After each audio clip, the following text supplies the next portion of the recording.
What is up, soldiers? It's your boy Tanker26, and today I'm going to be playing Toy Soldiers. Now, this is a sort of 3D tower defense game for PC. Let's see. Shout out to the YouTuber phlydaily. I think he's the whole reason why I discovered this game. His link will be in the description, and go check out his channel, because he did this Toy Soldiers and also War Thunder and just a couple of other videos. So it's good. He's a good channel to watch. So I have the complete pack, which is both the original Toy Soldiers and the Toy Soldiers Cold War and all their DLCs and whatnot. And I will say, being a historic weapons enthusiast, I might be like chatting or just spewing out facts if they look familiar. I'm not as sort of knowledgeable with more modern weapons. So yeah, actually, the original Toy Soldiers came out with World War One. So it takes place in World War One. World War One. You got the British campaign, and then the German campaign, and then obviously the Kaiser's Battle and the Invasion. That will be on separate videos, but for now we're just going to do the British campaign. Now, I have already played through every single one, except for I think one level that I can't seem to beat. But never mind that. With the original Toy Soldiers, I've already played through it all, so everything is already unlocked. And just play through and notes. Also, if there will be a couple of bosses, and unfortunately with mine, they sometimes have a tendency to fall through the map and just glitch out. But yeah, that being said, let's get in. Balls deep. Yeah, I'm just casual. Huh? Yes, the Great War begins June 28th, 1914. So Germany actually declared war on Russia, and then Russia's allies, Britain, France, and Belgium, got involved. Ah, that's probably why. Okay. Oh, what am I saying? I already know all this. In terms of World War One history. So, in the game, you have 4 different types. Actually, not 4 different types. You got multiple different types of weapons. You have a machine gun, a mortar, an anti-tank gun, an artillery gun, an anti-aircraft gun, and some sort of chemical weapon. Same thing with the Cold War campaign. So I am a person who loves heavy weapons. So whenever I play this game, I love playing in artillery. Period. It's just something I absolutely love.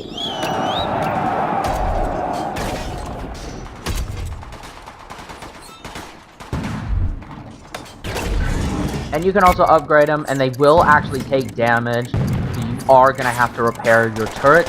And basically all it is just prevent enemy AI soldiers getting into this, just your toy box, so to speak. Okay, it's just infantry.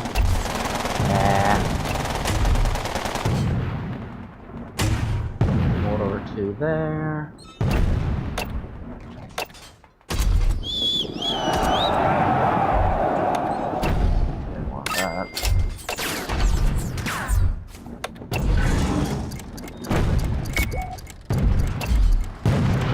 You can actually take control of the towers.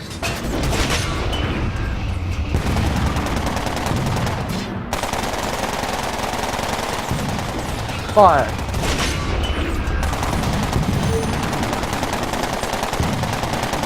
I love doing this. It never gets old.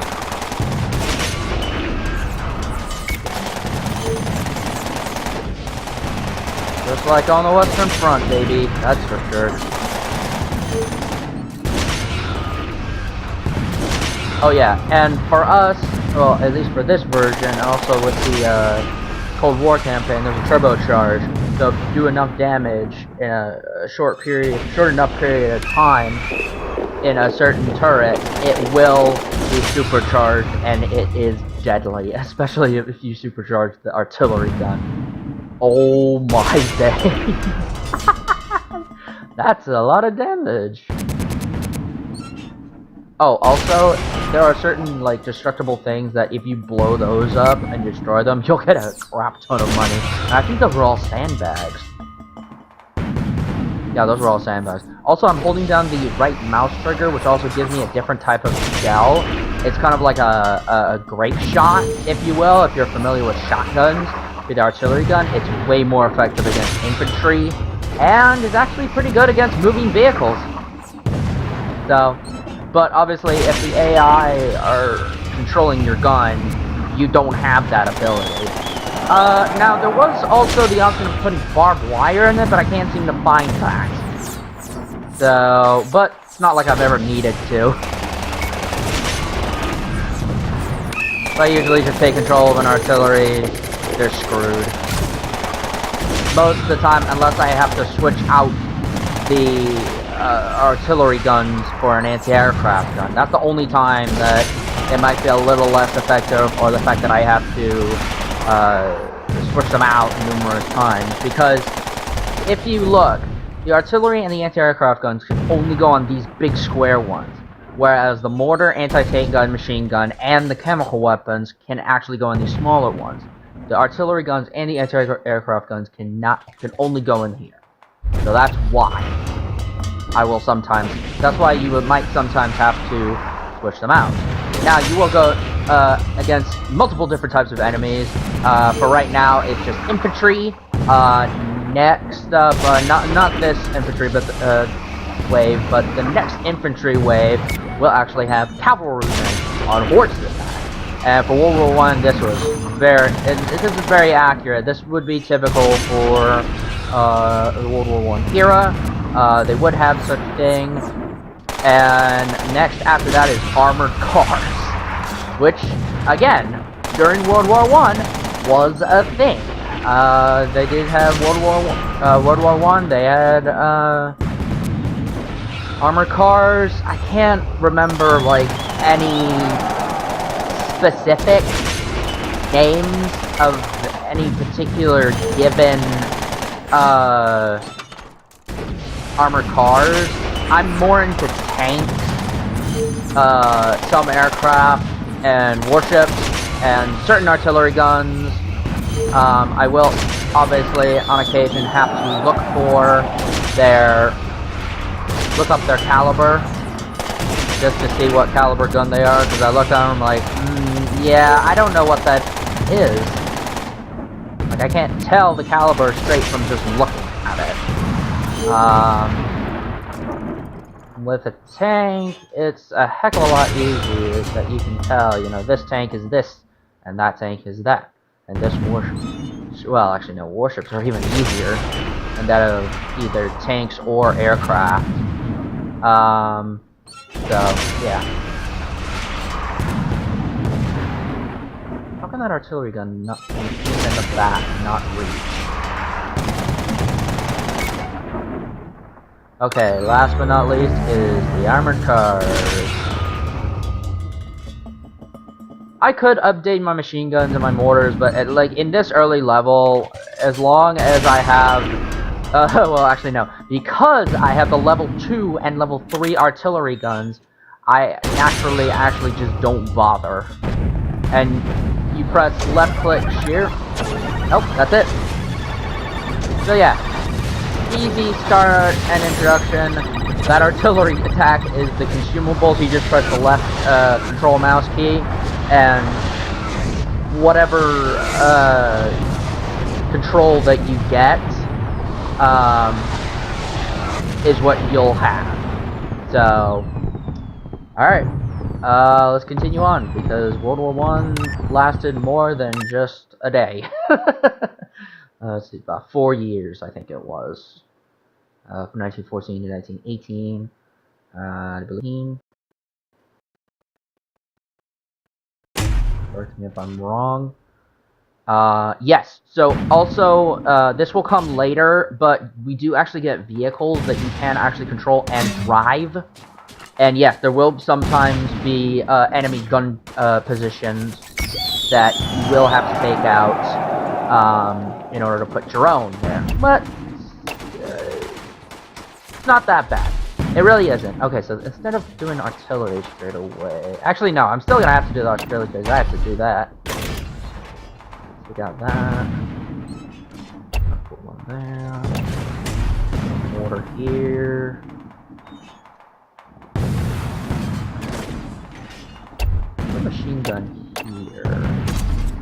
And I am gonna put a machine gun here.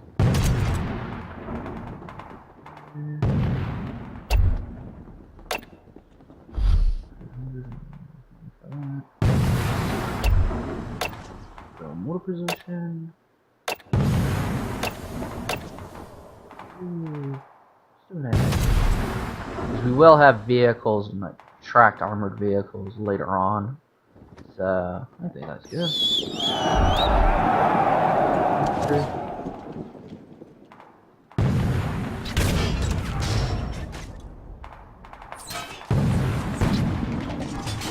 Let's see. The level 1 is, it was a 17 pounder, which in terms of the normal gun caliber, which is in millimeters, I believe that's only a 76.2 millimeter, which is very small for an artillery piece. But then again, World War I is also known, to my knowledge, not only is it called the Great War, but it was also kind of the artillery war. During World War I, like, the most popular piece to use during World War I was artillery. Hands down. And there was anything from smaller caliber artillery pieces to just massive mortars and howitzers. It's ridiculous. It was ridiculous the amount of artillery guns and how many different types were developed, made, and actually saw combat during the First World War. Look it up. Look it up. It's well, obviously war is never interesting, but it's the history behind it is the fascinating part. Obviously, war is no interesting or fascinating matter. I completely understand that. I'm only interested into it because of the historical significance and kind of the historical representation, and it's just always awe-inspiring, the history behind what went on during the conflict. You know, how was it? What did they go through? What did they use? Are there any other things that were lesser known? So this one, this second howitzer looks more along the lines of like 150 millimeter howitzer, correct me if I'm wrong. It's a British 150 millimeter howitzer, 152 millimeter howitzer actually, 150 millimeter guns, as well as 150 millimeters. This is more of like your typical field howitzer. Very, very deadly gun.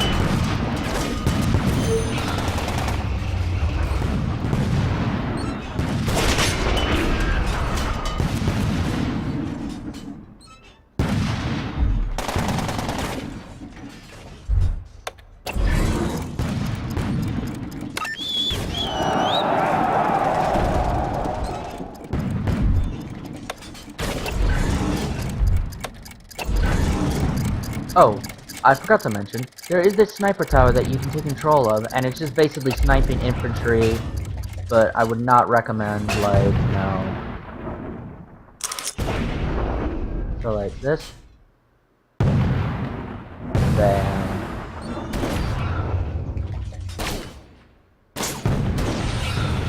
so like yeah. I would not recommend using this. Only in maybe like desperate situations, if they were to arise.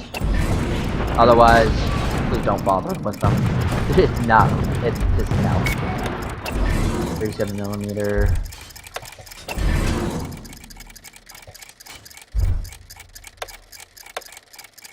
And the Bertha. Ooh, that thing packs a wallop.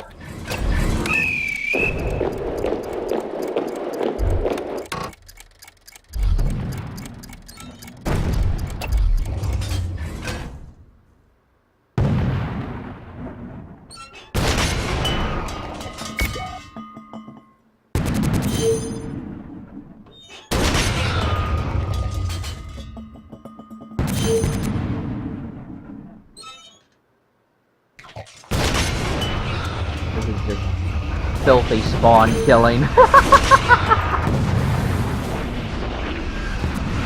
But hey, it's not players, it's AIs, we don't care.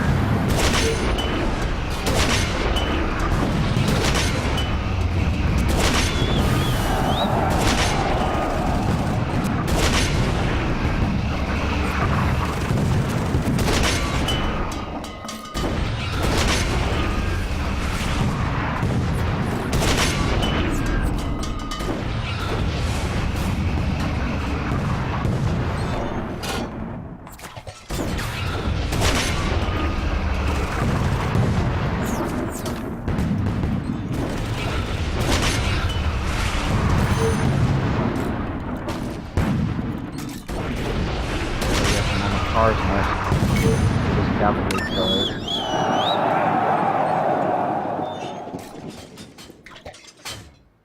Where are the horses coming out? Boom.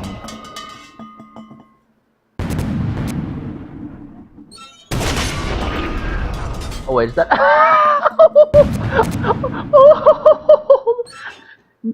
Oh, the horse just went flying because of the artillery explosion. Oh, I'm sorry. For all you animal lovers, I am sorry. Oh, there goes another. I always laugh at just like the ragdoll corpse launch that some of the enemies will do. Like the soldiers will do it, and apparently the horses will do it as well. Also, apparently the vehicles, like the physics in this game is just broken. Yeah. So. Oh, there's a lot of destructible things. Hey! Just gonna... more money.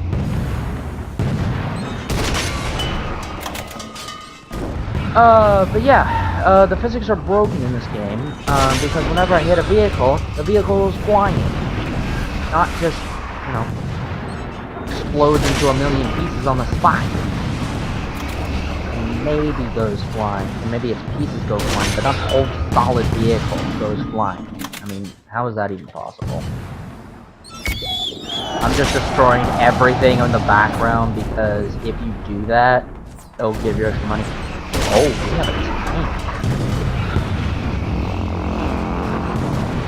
tank. By the way, it is kind of accurate because the Germans actually did. When they started being able to have the when they started having the ability to knock out tanks, because before all they had was machine guns and rifles, and well, the first ever tanks were not very good in terms of reliability anyway. So yeah, see, that tank just went flying up in the air as soon as the artillery shells hit it. We'll see more tanks. We'll see more tanks. I think they're like Mark 4s or 5s, not Mark 1s. But this is a game, and it's not... It's mostly historically accurate, but it's not 100%.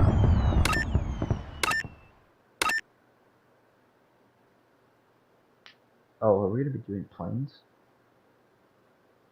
Oh. I wonder... I wonder if some of these, Oh, okay. This is where we see the first boss. No spoilers until towards the end of the round. But we will actually see it. And oddly enough, we're fighting against the Germans, and yet the boss that is going to be coming was of Russian origin. Sounds odd, doesn't it? I can't make sense out of it either. Now, this is completely to that of personal taste. Obviously, I am an artillery guy, but if you watch phlydailly's video, you'll see I wouldn't say he went through the... Well, maybe he did, actually, because I obviously played, and I've already beaten the game, but I've never, like, decided to make a video out of it and put it on my channel. But, and it's also, like, as is, it's been a while since I've done any sort of video in terms of gaming. It's just all been videos of just, well, so far of trains that I've seen in my outdoor adventures, which I do love very much doing, and I haven't been able to do so a bit more recently because I got a part-time job with my part-time job. Yes, I got my first job. It's a good job, actually. Not working at a fast food place, I'll tell you that much. But because of that, I haven't been able to play hardly any, actually. I think so. Okay, so these are consumables, or sort of like they call them barrages. I call them consumables because they're basically like one-hit wonders, as far as I'm concerned. And I love just going full artillery and mortars on this. Absolutely love doing this. So forgive me if, but like I said, I love big guns. Like, the only pistol that I really like are the Desert Eagle and some like 50 caliber revolvers. But that's only because they're 50 caliber, they're massive. So, yeah. By the way, there's only up to 3 upgrade levels in terms of all your turrets. After the 3rd level, that's pretty much when it's maxed out. But, yeah. Like I said, there is a boss, and forgive me, it phases underneath the map, because, well, that's just stupid. Be annoying, but I don't really think I can do anything about it, for the most part.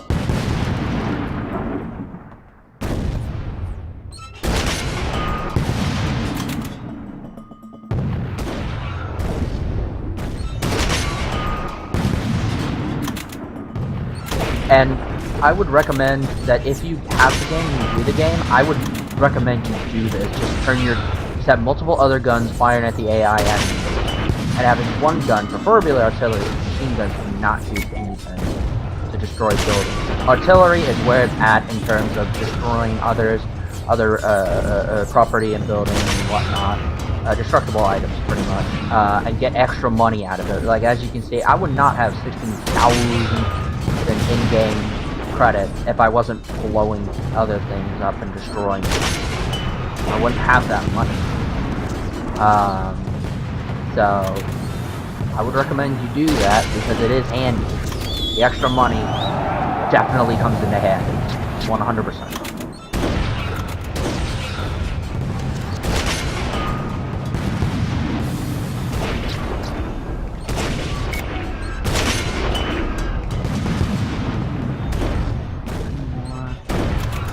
Nope, I think I probably squeezed all I can out of that. Just made this into an absolute killing zone. Oh, that's glorious.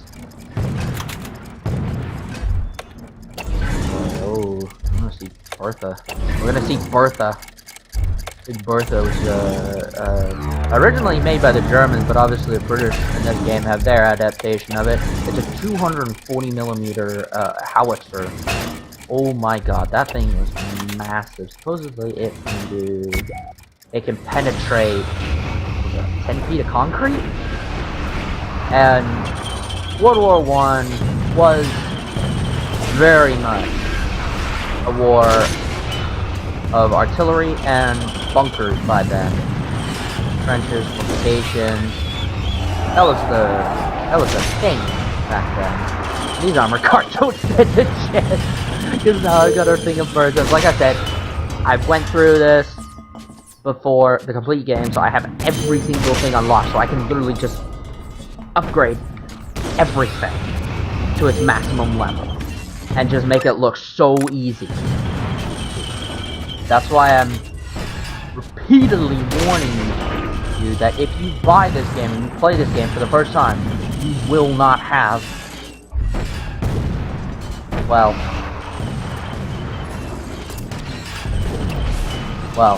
this big mother of an artillery piece. You definitely will not have her unlocked. You don't unlock her until I think later on, and obviously with the level 2 mortars, that you don't unlock that until later on. I don't even think you upgrade the machine gun. I don't even think you can fully upgrade the machine gun as far as I'm concerned.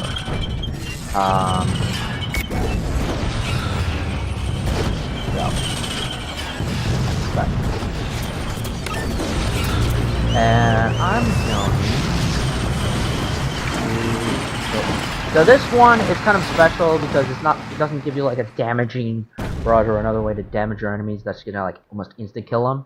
So this, yes, you actually are in a toy soldier. He's got a machine gun, he's got a rocket launcher. So if you guys have heard of Rambo, the one-man army, this is basically his World War I counterpart. Which, by the way, we will actually will be able to do Rambo in the Cold War when I actually do that as a video. And yeah, it does expire. He's happy. All quiet on the Western Front, eh? Just like the book. Okay, so we have this infantry push, and then the boss. Now, if you can tell what the boss is going to be, more power to you. But for those who don't, it was a Russian super heavy tank prototype, and it was called the Tsar tank.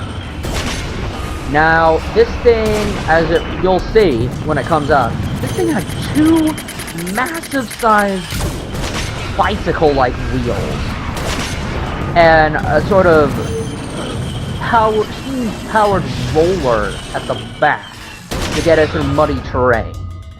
But of course, it was a failure because as soon as they tried through a mucky Russian swamp, the thing drowned. Literally. Like, the thing sank to the point where you'd have to have a huge amount of equipment, force, and manpower just to get the thing out. And it just was deemed not worth saving. So, the project was scrapped. It only had, like, a couple machine guns and infantry. The original one. This one, this thing will scoop out infantry like nobody's business.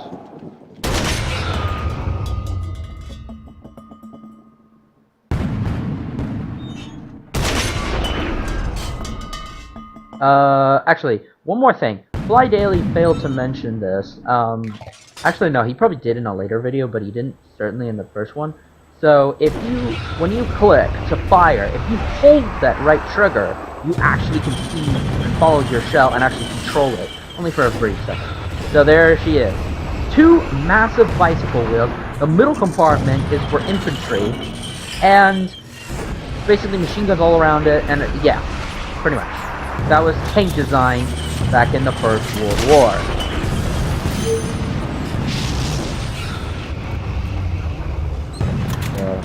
shot. Fire. And I can literally... Oh. Alright. Reloading. Fire. Oh, well. Okay, well. The Zartank's gonna die after this. Barrage. Yep. Easy claps. Easy claps. Easy claps. Easy claps.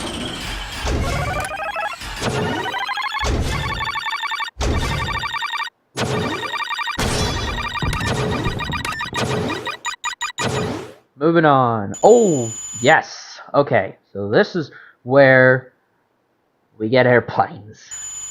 And you can, okay, so let's see. In terms of planes in World War I, you can actually do, there's 2 tanks that you can drive and fire and fight with. And then in the World War I version, there's a fighter plane and a helicopter. Yes, they did have helicopters during World War I, although they were very, very limited prototypes. And you can also fly a bomber. Now, in the modern toy soldiers, the Cold War, you have an F-18, a Huey gunship, a Apache gunship, and I think for the Russian campaign, you can also have for the Russian campaign, you can also have different vehicles for that as well. But yeah, you can literally do aerial dogfights with the Kaiser Air Force. I don't know why I went to German now. Maybe because World War I and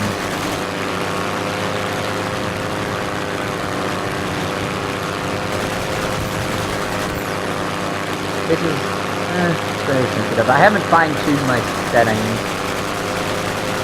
Well, actually, no, I can't because this is how. By the way, each and every have a limited time because of their battery, and if you know you exceed it, you get destroyed. Simple as that, right?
Again, like before.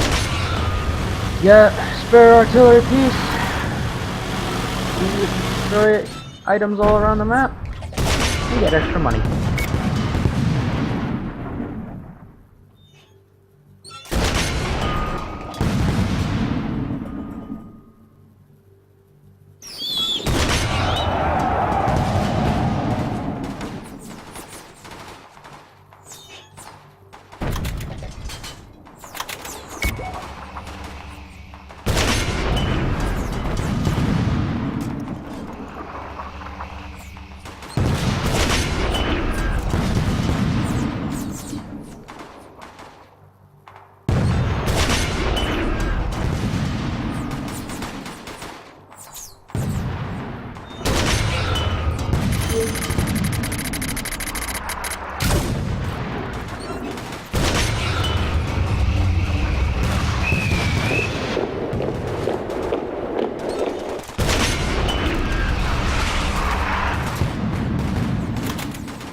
Oh wow, that that was very. That machine gun got very close to dying.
They're not getting out of there. Also, I am playing casual, which is the easiest level. Just go play it through video, you know. I'm not one for a challenge. I'm a bit chicken, I know. But why play hard when you can play fun? Wait, that doesn't make sense. No. Why play a hard level when you can play an easy level and have fun and succeed? Because instead you'll just get a headache from hard levels trying to pass it. Of course, with determination and putting your mind to it, you more than certainly will probably get it. No doubt.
And you can instantly like sell and rearrange. Of course, they won't sell for as much as was paid for them.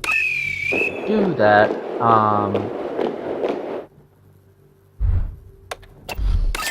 But it's a serious strategy game. Like everything hinges on what you decide to do in terms of what strategy you go with. Plain and simple.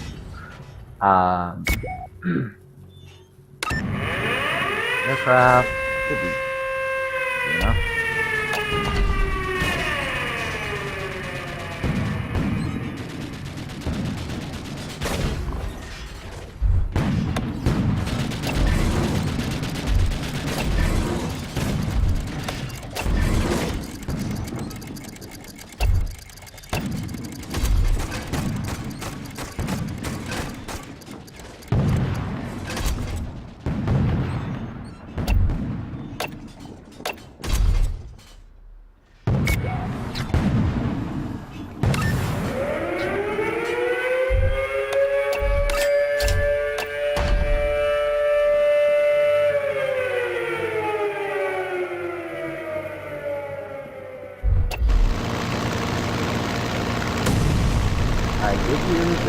bomber, the Langley Page.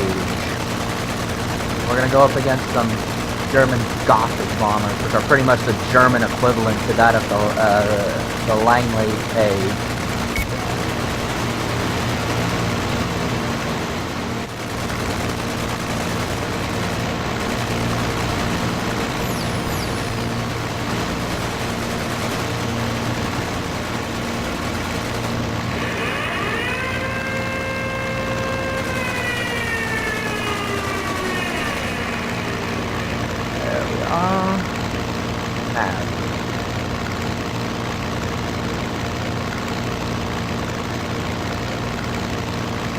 These are batteries, so as you just saw, I'll get more time to fly in the air if I hit one of those.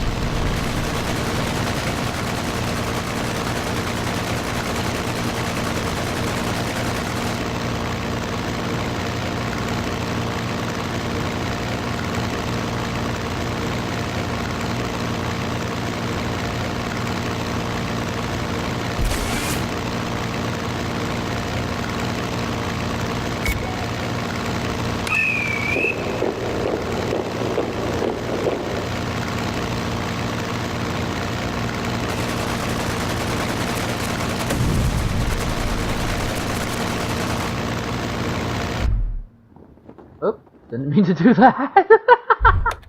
Whoopsie, didn't mean to do that.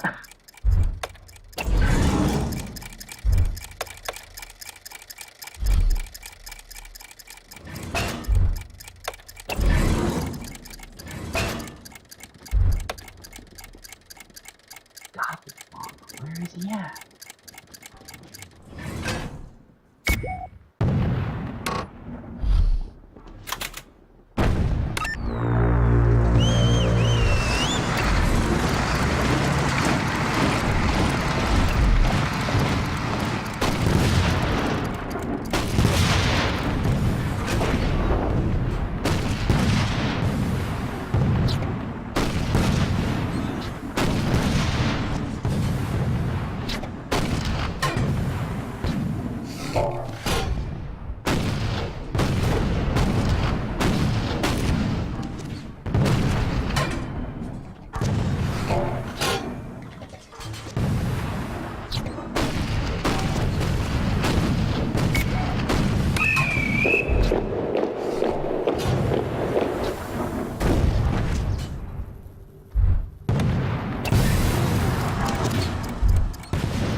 Oh boy, now we're gonna get some actual German tanks.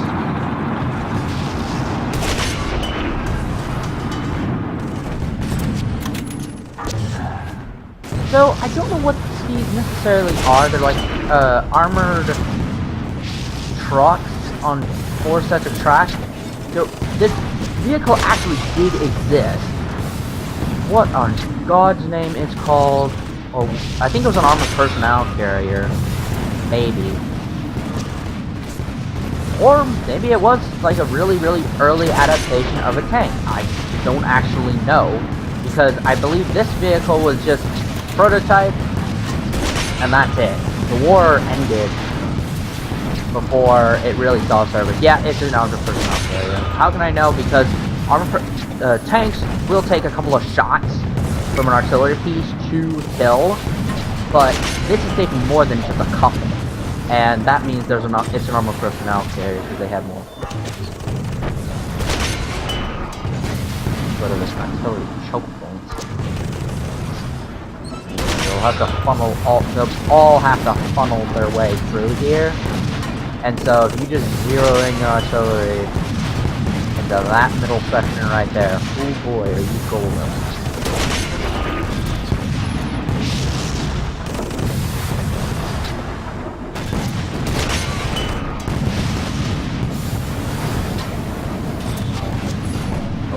the tanks.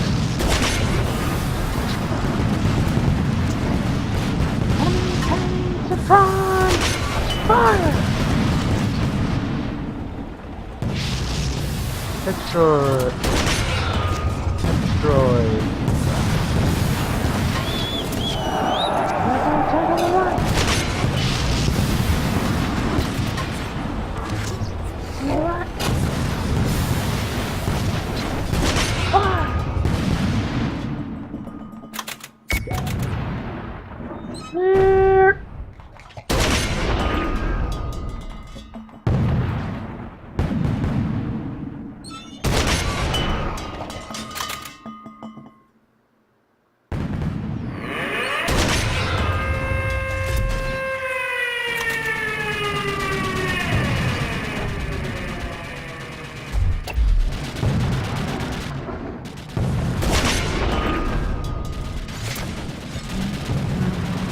Boom goes the sandbag.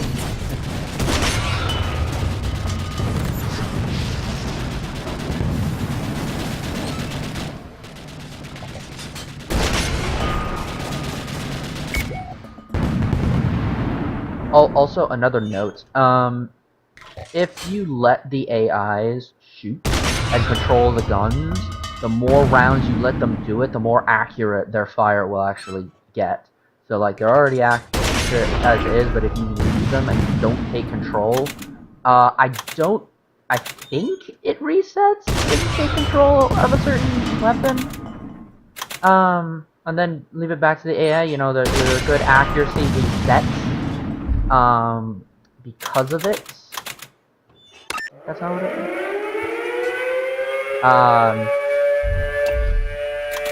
But regardless, they do become more accurate if you leave them going and you don't take control of them. I would not suggest that you never take control of one, because the AIs may get more and more accurate, but it will take a few rounds, and you as the player can be a heck of a lot more accurate shot than an AI. So I would recommend you take control of some of your weapons. Also, fix them. You're gonna need to fix your weapons at least check on them multiple times, because oh boy, it's frustrating if one of your guns gets in place because you didn't repair it. Not a nice feeling.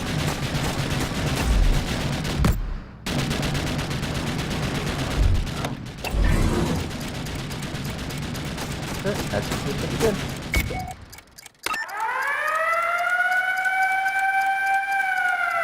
Just the 3 artillery guns there should be good. We're good.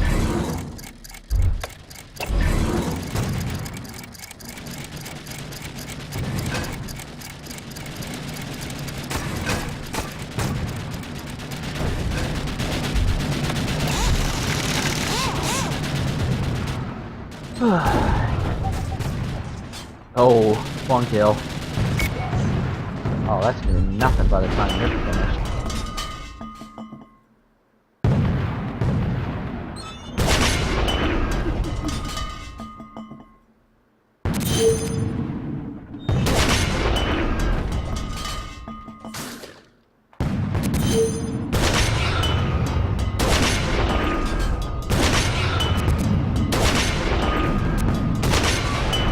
Oh, that's just cruel. Oh, just no.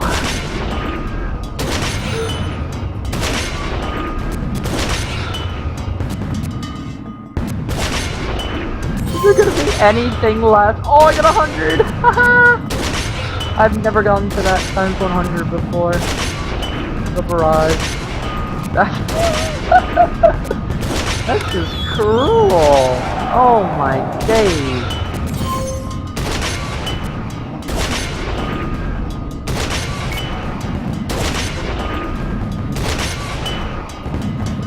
Oh Jesus Christ, that was insane. I've actually never had that that good of a barrage before. So, yeah, that was new.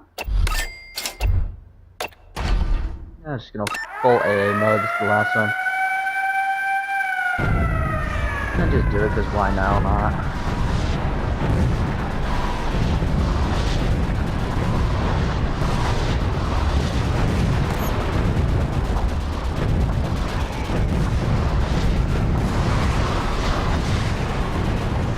Yeah, let's go to work.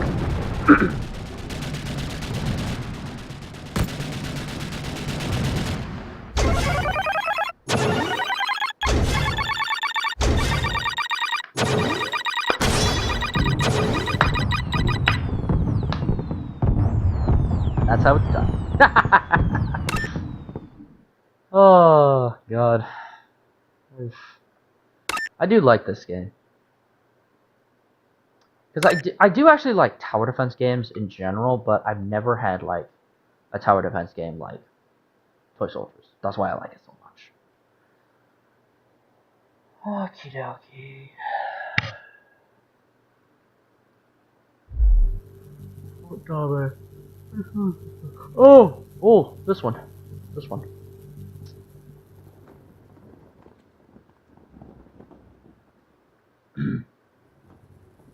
Now, this one, there's obviously you get to drive both planes and one of the tanks, but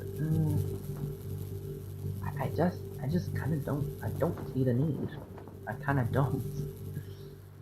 Okay, so let's see. First off, a gun or two. Yeah.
A fair amount of vehicles.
Force launch. Just gonna murder this level in preparation for others.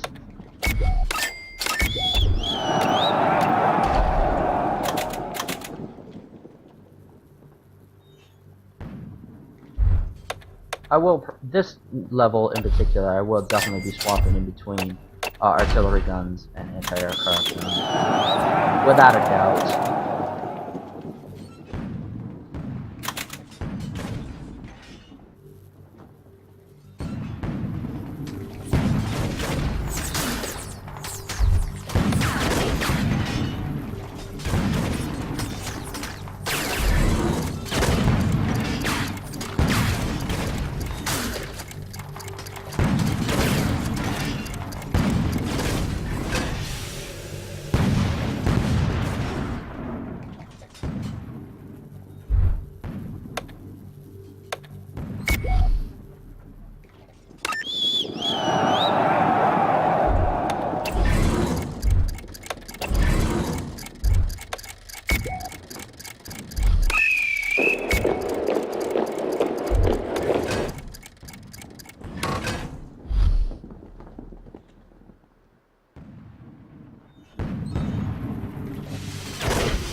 well.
As soon as you come over the wall.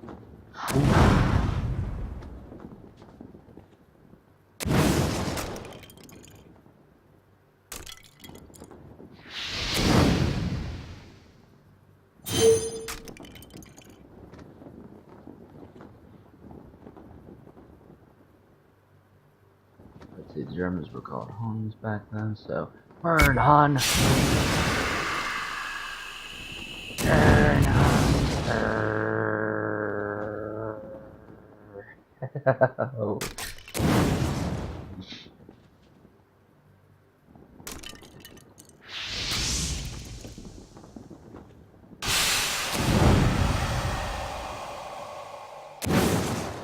Flamethrowers are deadly weapons, and I think it was actually introduced during the First World War, the flamethrower.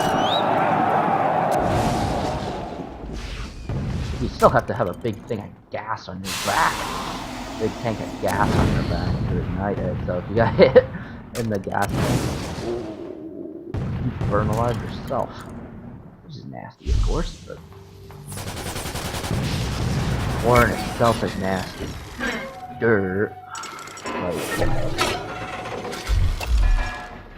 sniper true reality.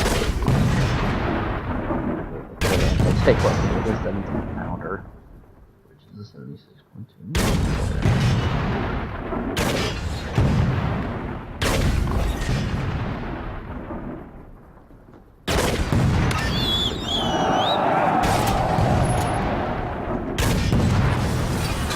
Anti-tank guns can, but artillery is including one shot. I would recommend it.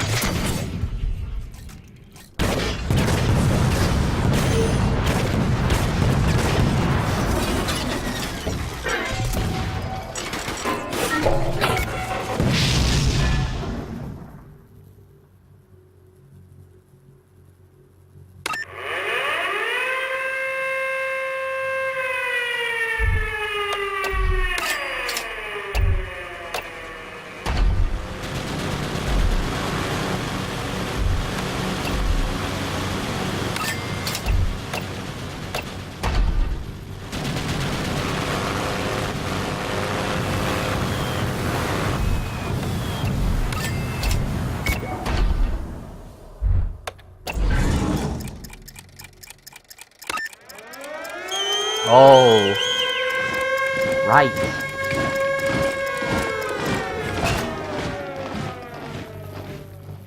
Right.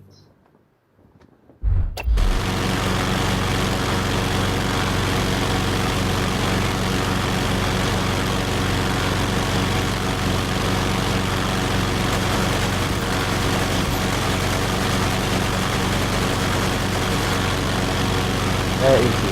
Oh, there he is. Zeppelin airship.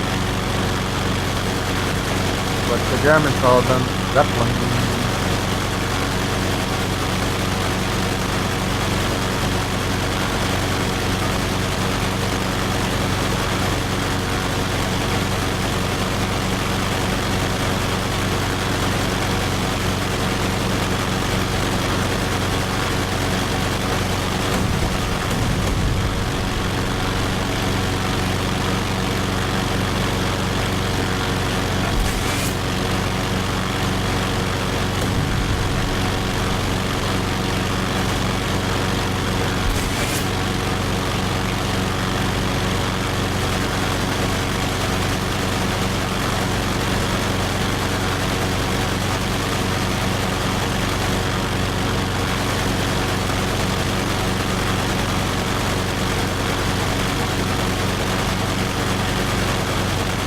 I'm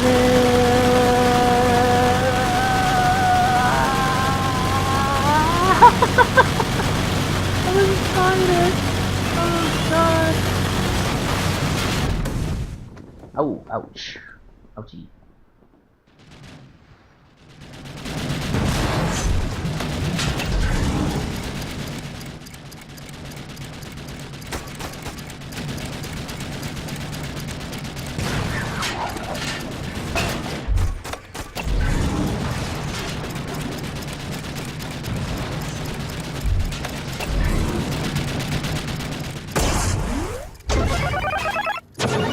There we go.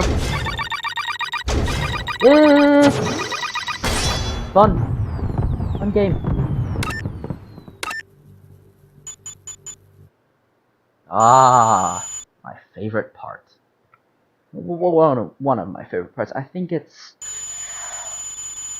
the last level and the level before that. Those are probably like one of my favorite levels of all.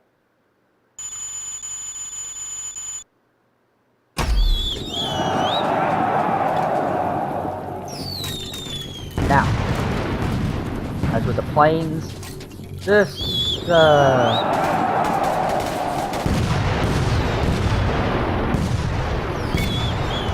will introduce the tanks.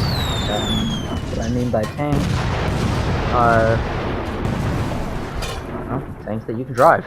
So that is what we're gonna do.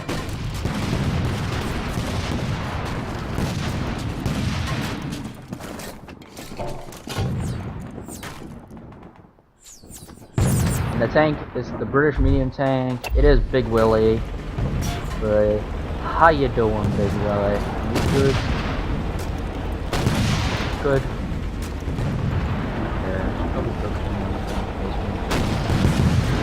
Yeah, as I said, the fixes in the ground vehicles are just broken.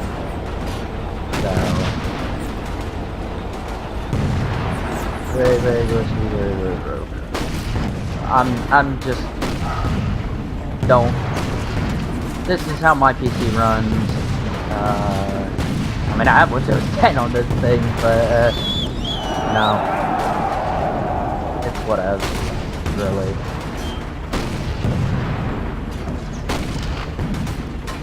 So if I sink into the map.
Unfortunately, this one is a little more faster paced because, oh my god, can you lose in this one really fast if you don't concentrate on doing... Now, there wasn't much going to mortar, so I'm just gonna do like every single other position is a mortar.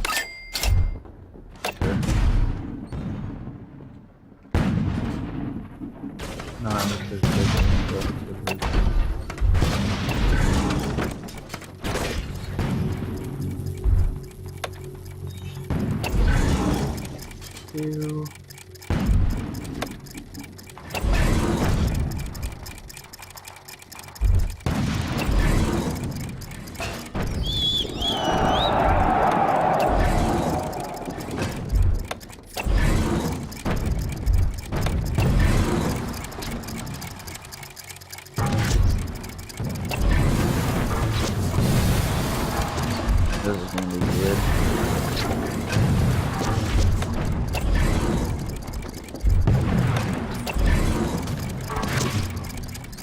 Alright, so it's gonna be fun.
Again, broken physics.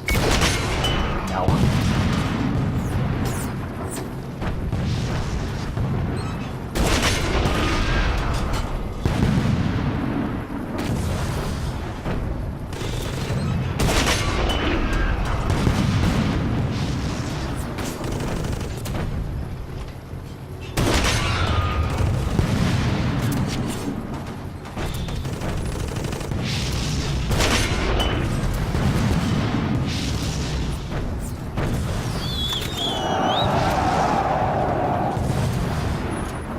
no infantry pushes allowed on this level. Most tanks are gonna survive more than like, a few seconds of this artillery barrage.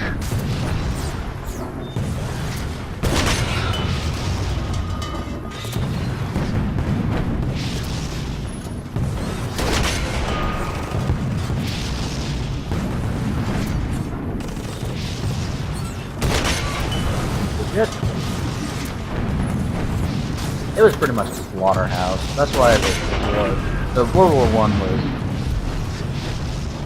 supposedly the war to end all wars, and for a long time that seemed very imminent. Like, oh yeah, that could easily be a thing. World War I was nothing but a slaughterhouse. Even more so. Like, World War II was worse than World War I in that of the Holocaust. Purely and simply because of the Holocaust. Like, World War I did not have anything like the Holocaust. So that's what made World War II even greater than that of World War I.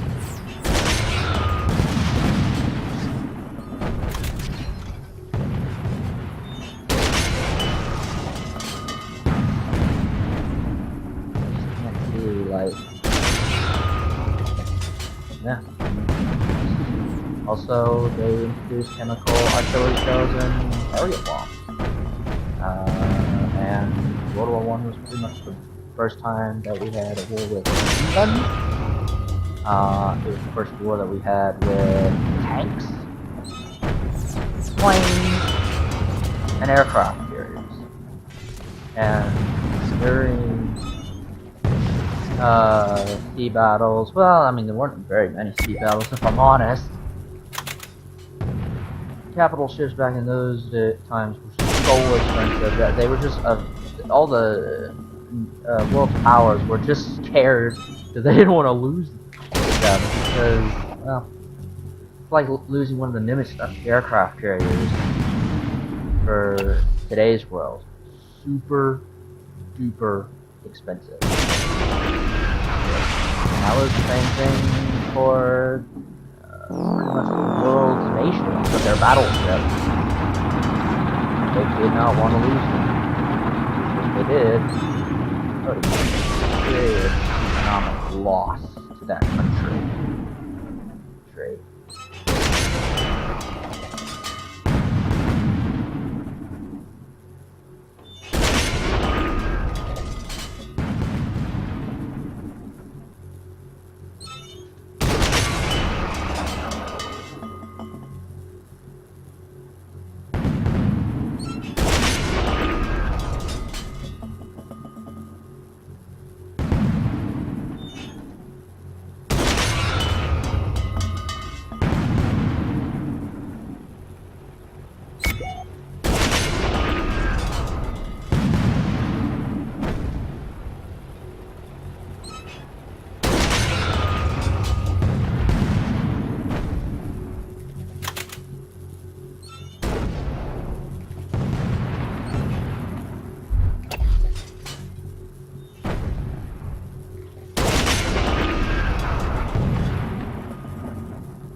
Oh, I forgot to mention, those are A7Bs, the German tank that they later produced and went into combat in 1918, just as a sort of counter to the British tank.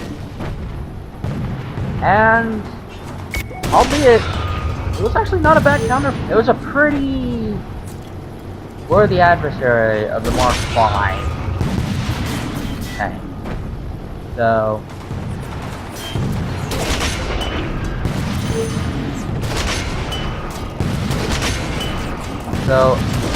now, oddly enough, these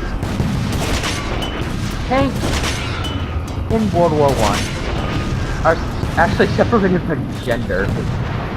Of course, to me, especially when I first heard this, I'm like, what? But apparently, the female Mark tanks have 4 Vickers machine guns, whereas the male Mark tanks have 2 6-pounder guns, 57mm guns, I believe. That's the sort of caliber equivalent.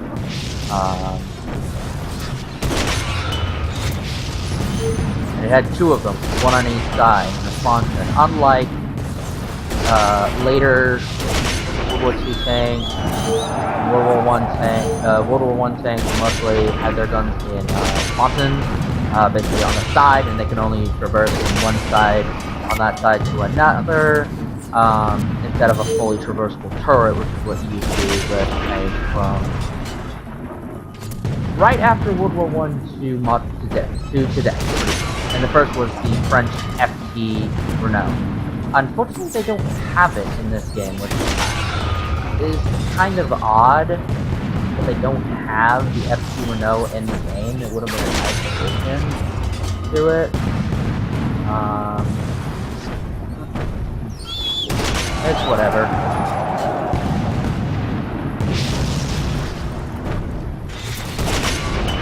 I play what a tank, and then played it, so doesn't matter.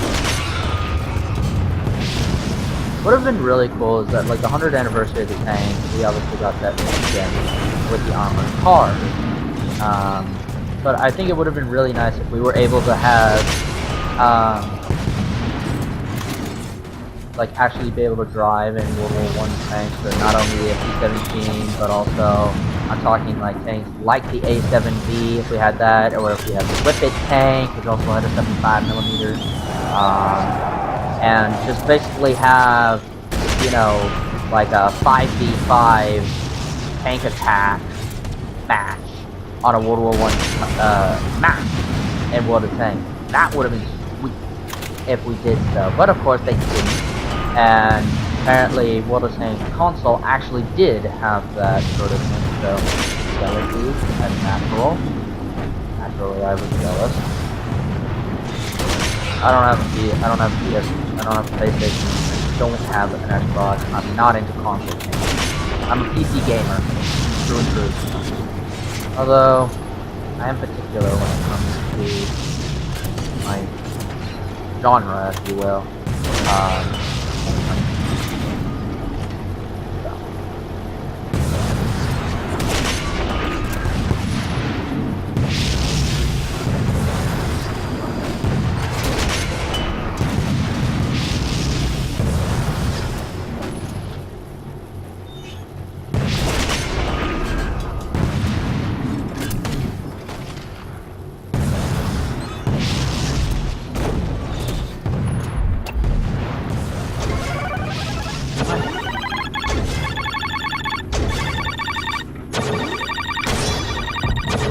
Yes, we already the artillery guns already spawned out that last infantry push.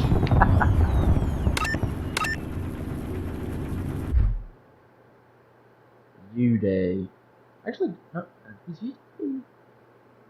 was U-Day a real thing? If it was, I think it might have been like something the equivalent of D-Day, but more overdone. Yes, okay, now it makes more sense. Overdone.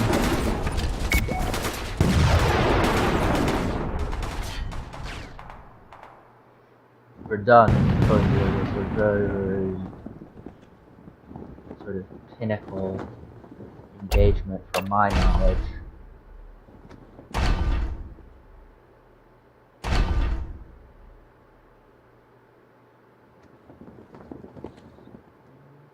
We gotta whip it to me.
Doesn't do enough damage for me to be satisfied.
There's some.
Ready up. Wait, there's some more horses? Where? Oh.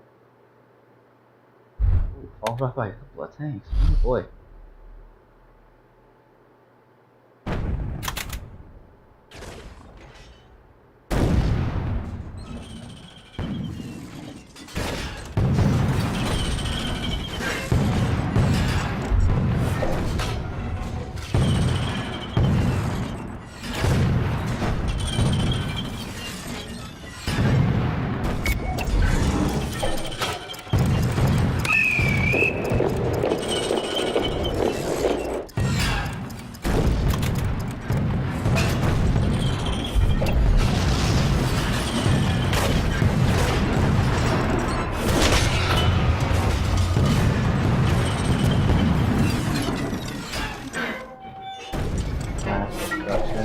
These little tank destroyers, by the way,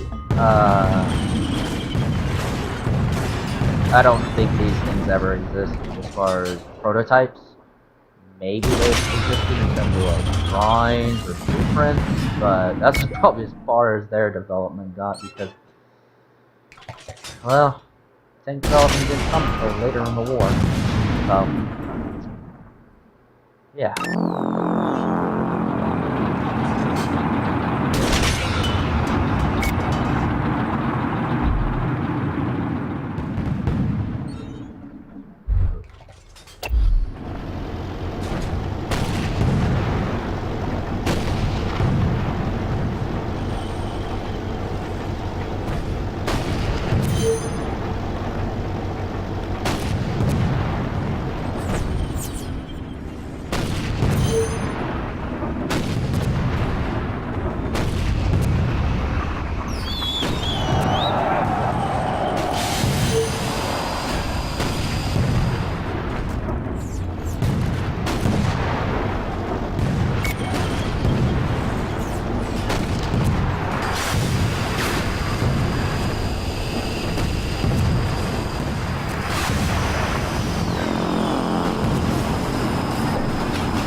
Let them have it, boys. Let them have it.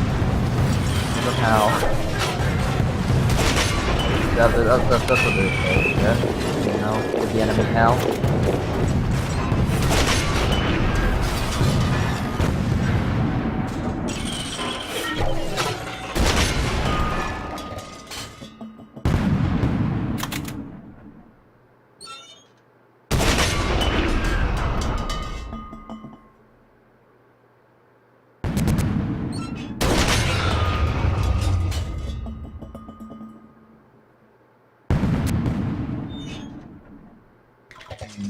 These vehicles also matter as far as mining goes.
Here we go.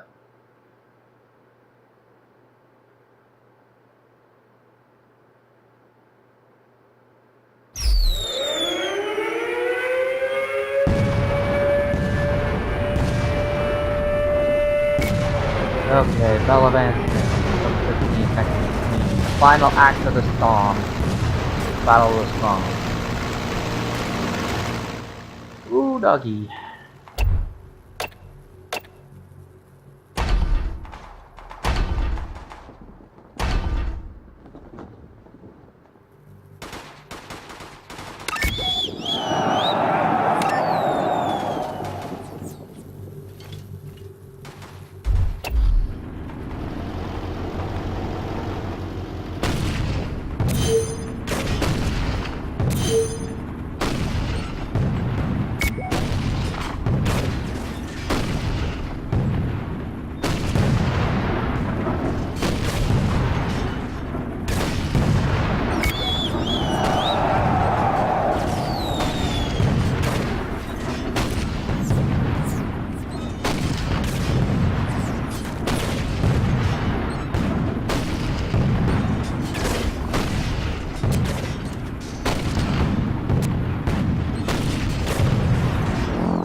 I know.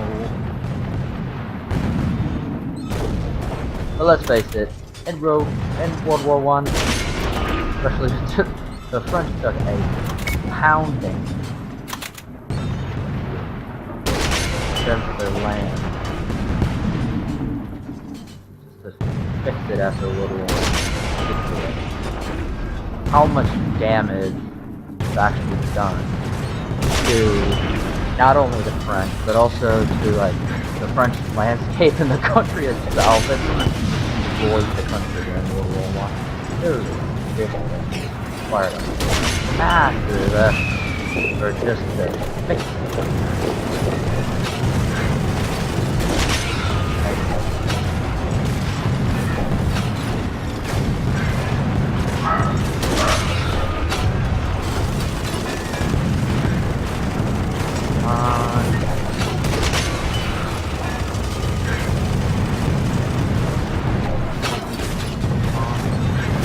let's see, this was after, I would say 2 years of stalemate, I believe it was. So, yeah, and of course, got all this farm. Thanks for introduced. First time. Battle during Storm. Battle of Storm was general named Douglas Hayes' last sort of ditched attempt to break the 2-year stalemate, which kind of settled in across the Western Front. I'm aware.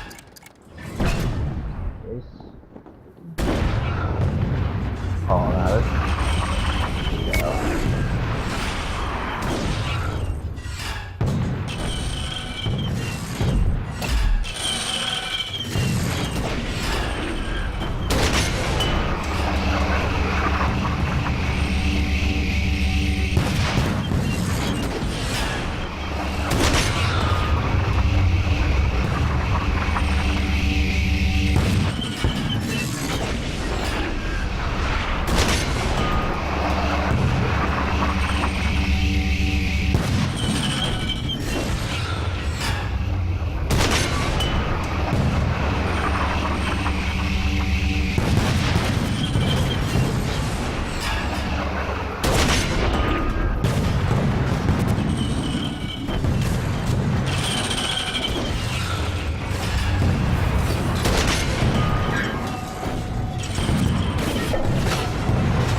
Probably just go by the time they release that food. Or there's just nothing. What else?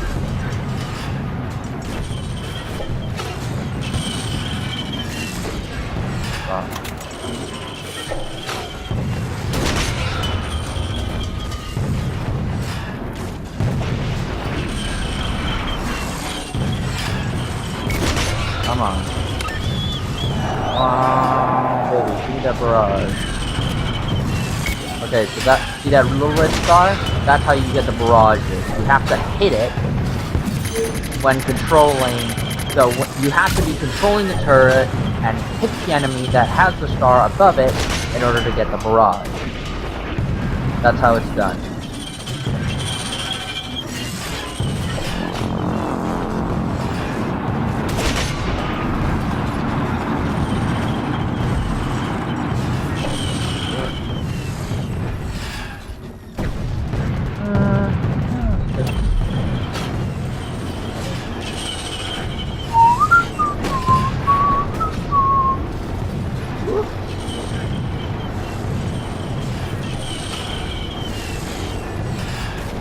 So yeah, the Whippet tank, we'll talk about it a little bit. Only a couple were made. This was a British tank design initially. I guess it was a sort of light tank, maybe? I actually don't know that much. I mostly know about tanks like the A7B, the original British Mark tank, and I have actually seen them before in real life. My family used to live in the UK before coming here to California, and that, I think, while we were living in Europe, that's when my interest really kind of took off for World War II history, and then I expanded into World War I, And it just basically went on from there. I've never seen an A7B before. There apparently is only one survivor left, and that's all the way in Australia, so. But I have seen several Mark tanks, including a Liberty, which is supposedly a heavy tank design. And I believe there was a Whippet. It's the Bovington Tank Museum in the UK. Top-notch tank museum. Period. Like, there is no other tank museum like it. There is no other tank museum better. It is, in my personal opinion, the pinnacle of sort of tank museum. In general. Like, not just World War II, it's also First World War, World War II, all the way, vehicles all the way up to pretty much the versus, and that is exactly what I thought might happen. The Uba tank, which another heavy design. I don't think this one actually. I think this one might have existed as far as blueprints, but never existed like in real life. It just sank into the ground, which is annoying. Now I have to wait for the game to sort of load so that I can move on to the final battle.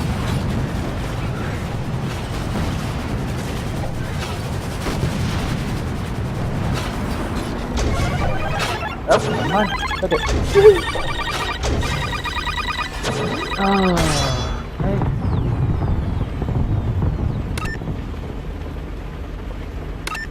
Come on, there you go.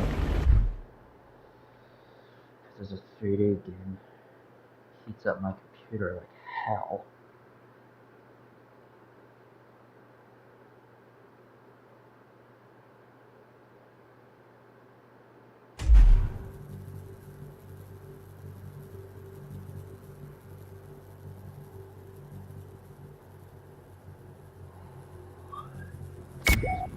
It's like 11 o'clock at night here. 1917, where's this? Oh, right, this one. Oh, this one's fun. So this is actually the level that you'd be able to first unlock the mother of all artillery guns. Pretty much.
Oh, crap.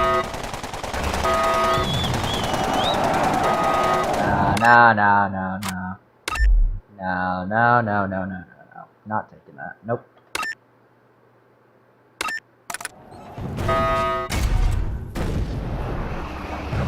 Oh, really? Okay. Let's restart. I intend on completing this 100% health with the toy boxes, period. Like, there's no excuse. I literally have every single advantage to finish this with 0 life points lost. So, there's literally no excuse.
Going with Willie.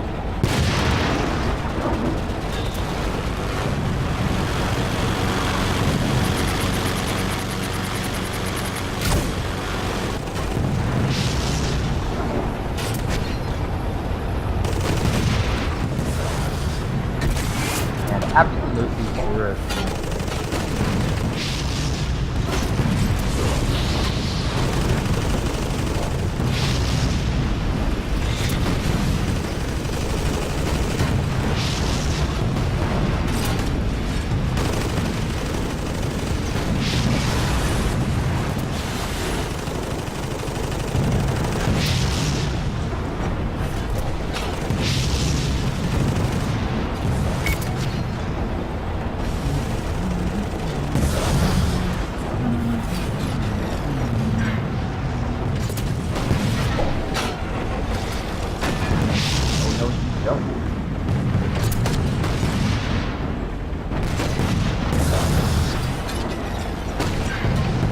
Oh, I don't know if I got that one. Battery died. Come on. Lemon speed. Oh! Not quite. Oh well. I'll get him with the gunship.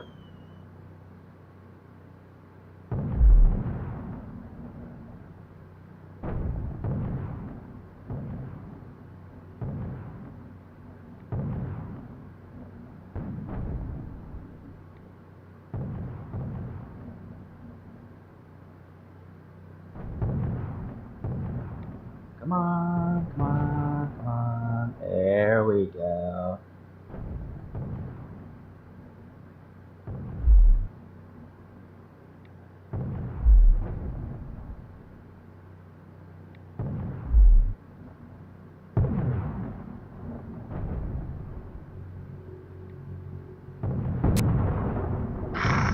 Oh my god.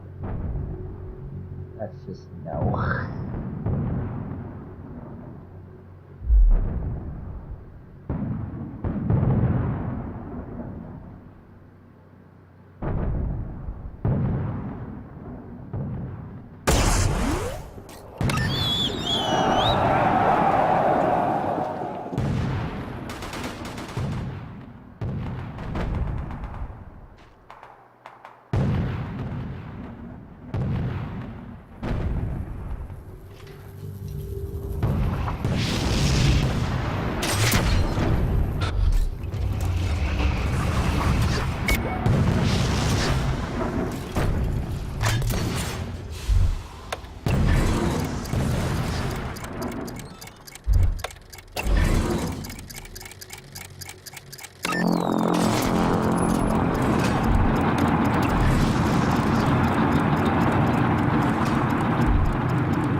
Oh well.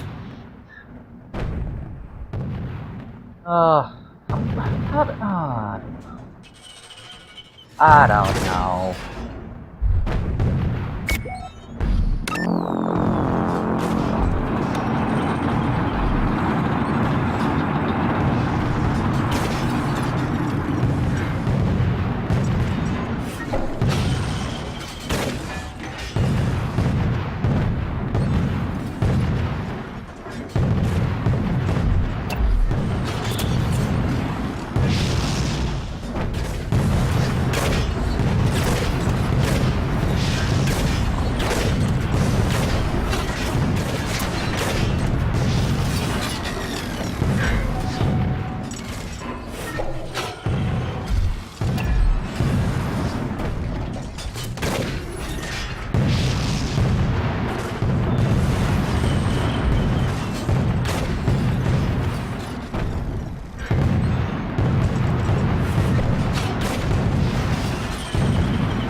Damn.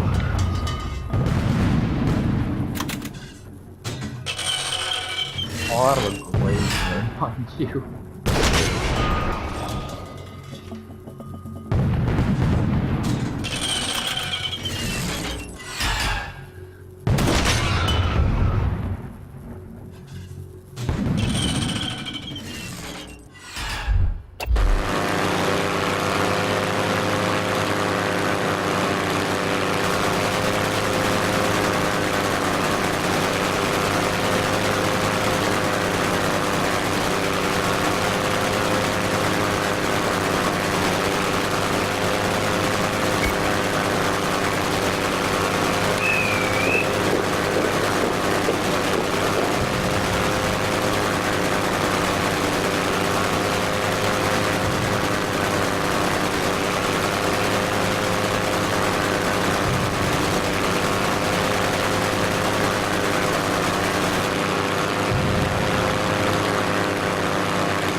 again, broken physics. Maybe not if with the pieces, but certainly with the whole entire tank. Flying. Not by an artillery strike. Although there was one instance during World War II where the Japanese on Iwo Jima or Okinawa, or was it actually both, maybe, but they would put 200-pound bombs and have an anti-tank mine above it. Every single time the tank would drive over it, determine when you 30 tons of tank, send the thing flying about 20 feet up in the air. Oh god. And of course, they instantly died. The crew instantly died. You know, there's no way you feel surprised like that. Blast from a 250-pound bomb? Oh. There's no way you survive that.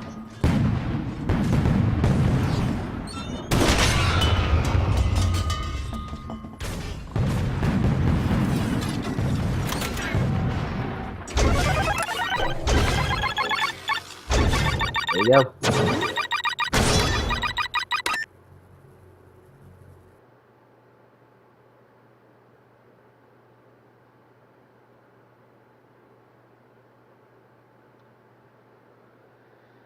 Oh god, what is it? Okay.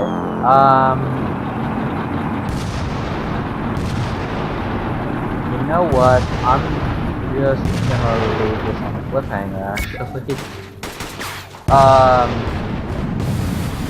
Yeah, because it's 11:30 and I'm already tired of doing this. But the main reason why I think I'm actually gonna end it here for a little is I'm getting up early tomorrow, so I gotta go to sleep. But I will do this, and I believe after this is the last of the British campaign missions here in Toy Soldiers. I did discover that the German campaign is pretty similar to the British campaign, but with slight differences. I might do a bit of a video on that, but no guarantees. Anyways, I hope you liked the video. You know the drill. I hope it was a thrill. Hope you enjoyed it, soldiers. Until we meet again on the battlefield.